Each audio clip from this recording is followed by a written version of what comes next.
Welcome back to What Now? In MTV News and BET News Town Hall, joining Mark on stage is retired NYPD Detective Tom Verni. Mark, what's happening? Excited to have you here. Thank you for joining the conversation. Happy to be here. Thank you for having me. Right off the bat, help me understand something. We've all been watching this videotape. No, you can help with this one. We've been watching this videotape all across America for the last 3 days. How could anyone possibly make sense of that in a different way? How could we justify seeing the shooting we saw in Baton Rouge and the one we saw in St. Paul? Well, the first thing I'd like to say is my sincere condolences to the Sterling and Castile family, as well as the families of the officers that were killed in Dallas. I think we have to remember here that 7 people have been killed in the last 2 days over craziness. I don't know if I could really explain what we've seen in the last couple of days.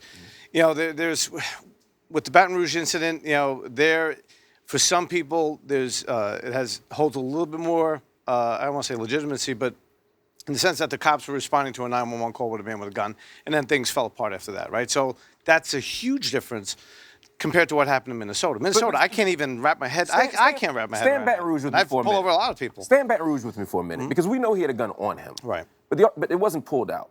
No. He's on the ground. 2 guys were doing them already. 2 guys, right? They're on top of him, and he's been tasered. Yeah, it's not a pretty video. I mean, let's call it what it is. It's not pretty. Could it have been handled another way? I think it could have been handled probably 672 different ways. But you know, I mean, it is what it, right? So let's call that what it is too. But Tell me what it is. What it is that there are other ways it potentially could have been handled. Things it was bad policing. Just say it. It's bad policing. As they do in many of these cases, spiral out of control within a matter of split seconds. Is it fear?